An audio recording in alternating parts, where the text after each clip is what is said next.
بسم اللہ الرحمن الرحیم اعوذ باللہ من الشیطان اللعین الرجیم بسم اللہ الرحمن الرحیم وبہ نستعین وہو خیر ناصر ومعین۔ عزیز طلاب کرام، ہمارا یہ سلسلہ درس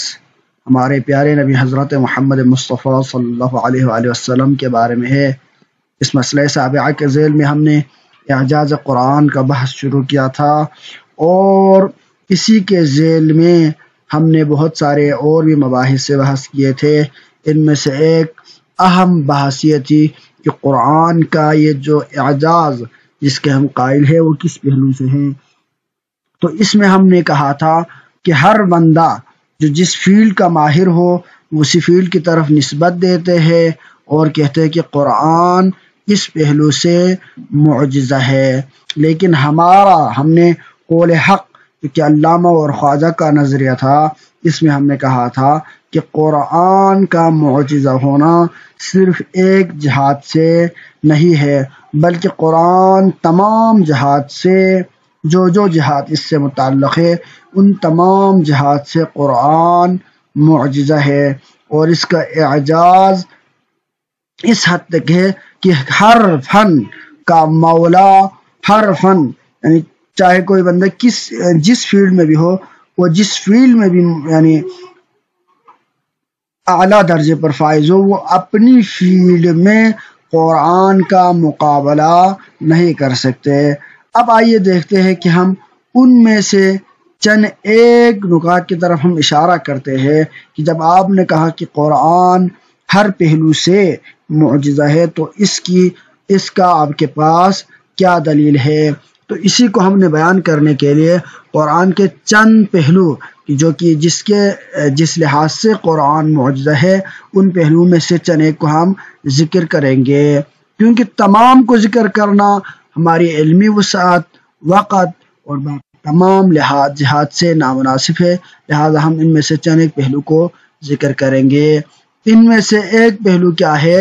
ایک اہم پہلو اس کا ادبی ہے، ادبی پہلو، یعنی ادبی لحاظ سے بھی قرآن پاک کیا ہے؟ معجزہ ہے، اور اس کے اعجاز حد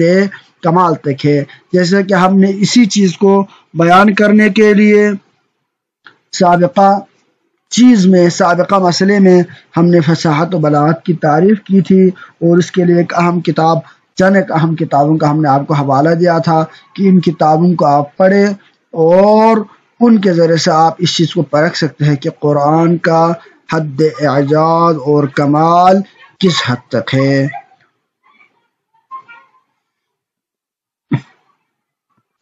عرب چونکہ اس زمانے میں ادبی لحاظ سے بہت بلند پائے پر تھا، اور حماسہ و دیگر مختلف قسم کے اشعار پیش کرنے میں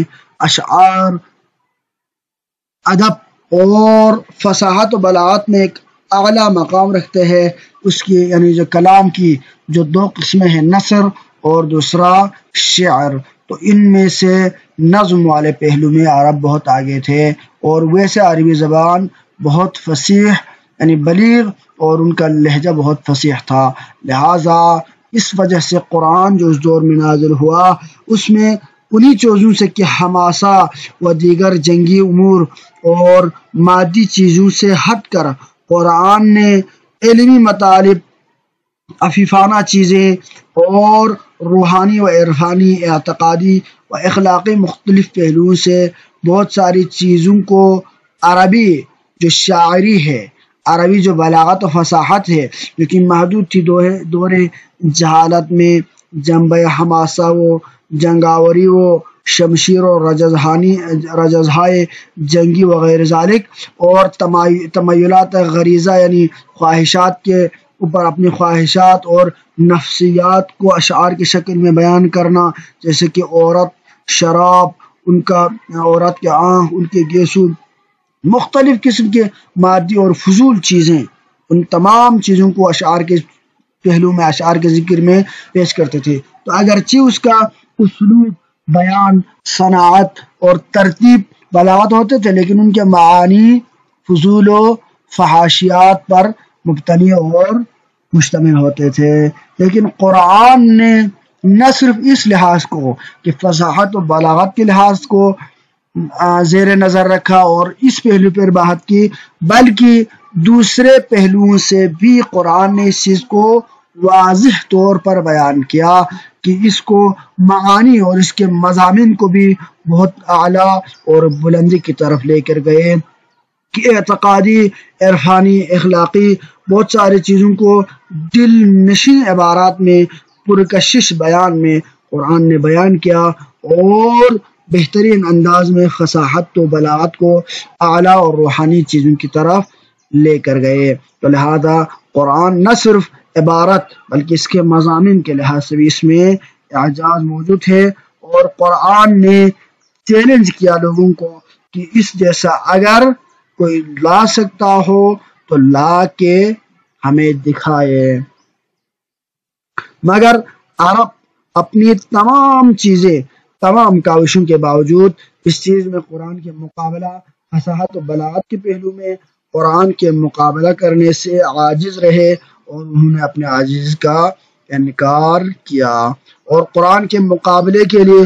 بہت ساری کاوشیں ہوئی، مگر ان میں سے کوئی بھی ایک کامیاب نہ ہو سکے، اگرچہ وہ لوگ چند ٹوٹی پھوٹی عبارتیں پیش کر چکے ہیں، اور اس کی مثالیں آپ کو مختلف قسم کی کتابوں میں، مختلف قسم کے قدیم اور جدید کتابوں میں یہ حوالات موجود ملیں گے کہ جس میں قرآن کے انہوں نے بطور جواب پیش کرنے کے لیے کچھ ٹوٹی پھوٹی عبارتیں لائی ہے، مگر وہ قرآن کے ان کمالات اور ان معانی و مطالب و مضامین کے ساتھ الفاظ کے کمالات کا مقابلہ نہیں کر سکتے۔ یہ ہو گیا قرآن کا جنبہ ادبی کہ جس کا آج بھی عرب اپنی فصاحت و بلاغت میں کمالات اور علمی ترقیوں کے باوجود بھی اس کا جواب نہیں لا سکے۔ دوسرا جنبہ اخبار غیبی کے لحاظ سے ہے۔ اخبار غیبی کے لحاظ سے کہ قرآن کا یہ اخبار غیبی والا پہلو بہت ہی وسیع ہے کہ ہر انسان، کوئی بھی انسان غیب کا خبر دے دے، عدم کا کوئی ایسی چیز جو کہ وجود میں نہ ہو اور اس کے خبر دے دے اور وہ خبر 100% صحیح ہو، یہ مشکل ہے۔ مگر قرآن آج تک ممکن ہے، بہت سارے نجومی ہوتے ہیں اور بہت سارے لوگ ہوتے ہیں جو اس طرح کی پیشن گوئیاں کرتے ہیں، مگر ان کا کمال تک نہیں پہنچتے۔ مگر قرآن وہ عظیم کتاب ہے جس نے جتنی اخبار غیبی دیے وہ تمام اخبار غیبی سچ ثابت ہوئے، اور اس کی مثالیں آج بھی قرآن میں موجود ہے کہ واقعات کے وقوع پذیر ہونے سے پہلے قرآن نے ان کا ذکر کیا تھا اور وہ چیزیں واقع ہو چکی ہے۔ اس کے لیے آپ سب سے پہلے ابو لہب اور اس کی بیوی کا جہنم میں جانا، اس کو آپ دیکھ سکتے ہیں۔ قرآن میں ان کے بارے میں یہ جو سورہ لہب میں ہے، تبت یدا ابی لہب وتب ما اغنی عنہ مالہ وما کسب سیصلی نارا ذات لہب وامرأته حمالۃ الحطب فی جیدہا حبل من مسد، یعنی وہ لوگ جہنم میں جائیں گے، جہنم کا حصہ بنیں گے، یعنی ان کا جہنمی ہونا قرآن نے پہلے واضح طور پر بیان کیا تھا۔ اب اس کا اعجاز اس پہلو سے ہے کہ قرآن نے ان کی موت سے پہلے، ممکن ہے وہ بعد میں ایمان لے کے آئے، لیکن قرآن نے پہلے ہی ان کا فیصلہ سنا دے کہ یہ لوگ جہنم میں جانے والے ہیں، یعنی ان کو ایمان نصیب نہیں ہوگا چاہے پیغمبر جتنی کوشش کرے، اور یہ بیان سچ ثابت ہوا۔ کیونکہ یہ لوگ آخر وقت تک ایمان نہیں لائے اور کفر پر اس دنیا سے چلے گئے، اور یہ ان کے جہنم میں جانے کی ایک بہترین دلیل ہے، اور اس کا خبر قرآن پہلے دے چکا تھا۔ اب دوسرا خبر جو قرآن میں دیا ہے وہ سپاہ روم کے ناکامی کے بعد کامیاب ہونے کی خبر ہے، جیسے کہ سورہ روم میں بیان فرماتے ہیں، یعنی فرمان باری تعالی ہے، غلبت الروم فی ادنى الارض وهم من بعد غلبهم سيغلبون فی بضع السنین،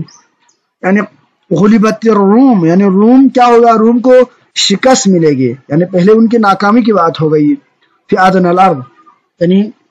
ان کو پہلے شکست ملے گی، غلبت الروم، پہلے ان کی شکست کی خبر سنائی، پھر کیا کہا، پھر فرمایا کہ وَهُمْ مِنْ بَعْدِ غَلَبِهِمْ سَيَغْلِبُونَ، یعنی وہ ناکامی کے بعد، یعنی روم کے جو سپاہ ہے، بادشاہ ہے، ان کو ناکامی ملے گی، وہ لوگ جنگ میں ہار جائیں گے، لیکن ہارنے کے بعد وہ لوگ جلد عن قریب بضع سنین میں وہ لوگ کیا ہوگا، غالب ہوگا۔ پہ ہم پر دو چیزیں، ایک ان کا ناکامی کے بعد کامیاب ہونا، یہ ایک خبر تھی، اور دوسرا جو خبر دیا ہے کہ یہ جنگ 3 سے 10 سال، بضع یعنی 3 سے 9 سال، اس کے درمیان، یہ بضع اس عدد کے استعمال ہوتا ہے، تو اسی دوران میں یہ لوگ کیا ہوں گے، دوبارہ فتح اور کامیاب بھی ہوں گے۔ ایک محدود وقت کے لیے پیشن گوئی کی تھی، اور یہ تمام پیشن گوئیاں واقع ہوئی جو کہ قرآن نے ان واقعات کے وجود میں آنے سے پہلے ہی کیے تھے، اور یہ بھی قرآن کے اخبار غیبی میں سے ایک ہے۔ اسی لیے فرماتے کہ وعد اللہ لا یخلف اللہ وعدہ ولکن اکثر الناس لا یعلمون۔ اب اس کا ایک اور چیز، قرآن خود خبر دے رہا ہے کہ انا نحن نزلنا الذکر وانا له لحافظون، اس قرآن کو، اس ذکر کو ہم نے نازل کیا ہے اور ہم ہی اس کی حفاظت کریں گے، تحریف سے اس کو بچائیں گے، تو لہذا تحریف والے یہ پہلو بھی قرآن میں عام ہے۔ اب قرآن نے جو خبر دی ان میں سے ایک خبر یہ ہے کہ جنگ فتح میں مسلمانوں کو کامیابی ملے گی، اور قرآن کی جو آیت فرماتے ہیں کہ وَإِذْ يَعِدُكُمُ اللَّهُ إِحْدَى الطَّائِفَتَيْنِ أَنَّهَا لَكُمْ وَتَوَدُّونَ أَنَّ غَيْرَ ذَاتِ الشَّوْكَةِ تَكُونُ لَكُمْ وَيُرِيدُ اللَّهُ أَن يُحِقَّ الْحَقَّ بِكَلِمَاتِهِ وَيَقْطَعَ دَابِرَ الْكَافِرِينَ۔ اس میں اللہ تعالیٰ نے یہ جو وعدہ دی تھی کہ مسلمان کیا ہوگا، کامیاب ہوں گے، تو یہ بھی جنگ بدر میں مسلمانوں کی فتح و کامیابی کی جو خبر قرآن نے دی ہے، اور یہ جو بعد میں سچ ثابت ہوا، یہ بھی قرآنی معجزات میں سے ایک اہم معجزہ ہے۔ اس کے علاوہ دیگر بہت سارے اور بھی اخبار غیبی ہے، جن میں سے ایک پیغمبر اسلام صلی اللہ علیہ وآلہ وسلم کا مکے سے ہجرت کے بعد دوبارہ مکے کی طرف واپس آنا ہے، اور اس کے بارے میں قرآن فرماتا ہے کہ ان الذی فرض علیک القرآن لرادک الی معاد، کہ وہ رب کہ جس نے آپ پر قرآن کو فرض کیا ہے، وہی رب آپ کو آپ کے معاد اور بازگشت، یعنی جہاں پر آپ کی ولادت ہوئی ہے وہاں تک آپ کو واپس لائیں گے، یعنی فتح مکہ کی طرف کیا ہے، اشارہ ہے۔ اس کے علاوہ اور بھی بہت سارے مسجد پیغمبر کا مسجد حرام میں داخل ہونا، اس کی پیشگوئی جو قرآن نے پہلے بیان کی تھی کہ لَتَدْخُلُنَّ الْمَسْجِدَ الْحَرَامَ إِن شَاءَ اللَّهُ آمِنِينَ مُحَلِّقِينَ رُؤُوسَكُمْ وَمُقَصِّرِينَ لَا تَخَافُونَ فَعَلِمَ مَا لَمْ تَعْلَمُوا فَجَعَلَ مِن دُونِ ذَلِكَ فَتْحًا قَرِيبًا، کہ فتح مکہ کے ذریعے سے آپ مسجد حرام میں، کہ جہاں پر پہلے پیغمبر نماز بھی مشکل سے پڑھتے تھے اور مشرکین کی طرف سے آپ کو بہت سارے مشکلات کا سامنا تھا، لیکن قرآن کے معجزہ میں سے ایک معجزہ ہے کہ قرآن نے پہلے ہی آپ کو یہ فتح اور کامیابی کی خبر دی تھی، تو لہذا اس طرح کی بہت ساری اور بھی خبریں جو قرآن نے پیش کیے ہیں، اور قرآن اس جہت سے بھی کیا ہے، معجزہ ہے۔ اسی لیے قرآن نے مقابلے کے لیے تحدی کے طور پر بیان فرمایا قُلْ لَئِنِ اجْتَمَعَتِ الْإِنسُ وَالْجِنُّ عَلَىٰ أَن يَأْتُوا بِمِثْلِ هَٰذَا الْقُرْآنِ لَا يَأْتُونَ بِمِثْلِهِ، اگر سارے انس اور جنس اکٹھے ہو جائے، وَلَوْ كَانَ بَعْضُهُمْ لِبَعْضٍ ظَهِيرًا، ایک دوسرے کے پشتوانہ اور مددگار بھی بن جائے، پھر بھی اس قرآن کا مثل پیش نہیں کر سکتا، اور یہ بھی قرآن کے اعجاز اور پہلو اعجاز میں سے شامل ہے۔ آگے آتے ہیں اس کے چند اہم پہلو میں سے ایک اہم پہلو کی جس جہت سے قرآن کیا ہے، معجزہ ہے، وہ ہے اس کا علوم طبیعی علوم میں بھی، سائنسی علوم میں بھی، کہ جہاں پر عرب کو ان چیزوں کا تصور بھی، بنیادی چیزیں بھی جن کو علم نہ تھا، قرآن نے اس دور میں ان تمام مطالب اور اعلیٰ معارف کی طرف اشارہ اور رہنمائی بیان فرمایا تھا، اور یہ بھی قرآن کے اعجاز اور پہلو اعجاز میں سے ایک اہم پہلو ہے، جس کی بہت ساری مثالیں ہم اس علمی اور انقلابی جو پہلو ہے ان میں سے بہت ساری مثالیں ہم دیکھ سکتے ہیں۔ ان میں سے ایک اہم مثال حرکت زمین ہے کہ زمین بہت سارے یعنی ابھی قرآن کے نازل ہونے کے بعد بھی یورپ میں بہت سے زمانے تک یہ نظریہ تھا کہ گردش کون کرتا ہے؟ سورج کرتا ہے، لیکن قرآن نے فرمایا کہ وَتَرَى الْجِبَالَ تَحْسَبُهَا جَامِدَةً وَهِيَ تَمُرُّ مَرَّ السَّحَابِ، یہ جو لوگوں کا نظریہ تھا کہ یہ زمین جامد ہے، ٹھہرے ہوئے ہے، اس کے بارے میں قرآن فرماتا ہے کہ یہ قرآن حرکت میں ہے، اور اس کو جدید سائنس نے ثابت کیا 1400 سال بعد، اور اس کی خبر قرآن نے آج سے 14 سال پہلے دیے تھے، اور یہ سچ ثابت ہوا، جو کہ قرآن کی حقانیت اور اس کی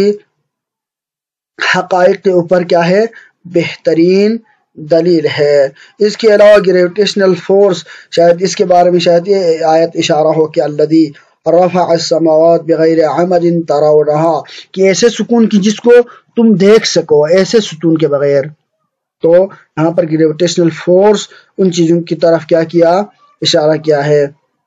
اسی طرح حرکات طولی وغیرہ کے بارے میں بھی قرآن میں ذکر ہے، والشمس تجری لمستقر لها ذلك تقدیر العزیز العلیم، اور اس کے علاوہ انسان کو مسخر کیا، شمس مثلا سخر الشمس والقمر کل یجری لاجل مسمى، اور اس کے علاوہ بہت ساری ہر چیز میں یعنی پیرس ہوتے ہیں جاندار، اور یہ بھی سائنس کا مسلم مانا ہوا اصول کہ آج کے دور میں سائنس نے اس چیز کو کشف کیا ہے کہ یعنی پیرس ہوتے ہر چیز کے، جس طرح مرد اور عورت ہوتے اسی طرح باقی جانداروں میں بھی، درختوں میں بھی ان کے پیرس ہوتے ہیں، اور اس چیز کو سائنس نے آج ثابت کیا، لیکن قرآن نے آج سے 1400 سال پہلے بیان فرمایا۔ اولم یروا الی الارض کم انبتنا فیہا من کل زوج کریم، یا دوسری آیت میں بیان فرمایا کہ ومن کل الثمرات جعل فیہا زوجین اثنین، سورہ رحمان، سورہ یاسین۔ اس کے علاوہ اور بہت سارے آیت کی من کل شیء خلقنا زوجین، یا اور آیت ہے کہ سبحان الذی خلق الازواج کلها مما تنبت الارض ومن انفسهم ومما لا يعلمون۔ یعنی ان تمام آیت کو آپ سرچ کریں تو سرچ کریں گے آپ کو معلوم پڑ جائے گا کہ قرآن نے آج سے 1400 سال پہلے جن سائنسی اور طبعی چیزوں کی طرف اشارہ اور جن چیزوں کی خبر دی تھی وہ آج انسان سمجھ رہا ہے اور آج ان چیزوں کو کشف کر رہا ہے۔ لہذا قرآن اس پہلو سے بھی معجزہ ہے، اور اس کا معجزہ ہونا صرف انہی چند ایک پہلوؤں میں منحصر نہیں ہے، بلکہ اور بھی بہت سارے پہلو ہیں کہ جن میں قرآن معجزہ ہے، اور کسی بھی پہلو میں انسان قرآن کا مقابلہ نہیں کر سکتا، کیونکہ اللہ تعالیٰ کی طرف سے نازل شدہ کتاب اور ہمارے پیارے نبی محمد مصطفیٰ صلی اللہ علیہ وآلہ وسلم کی آخری معجزہ یعنی معجزہ خالدہ ہے۔ وصلی اللہ علیہ سیدنا محمد وآلہ الطیبین الطاہرین۔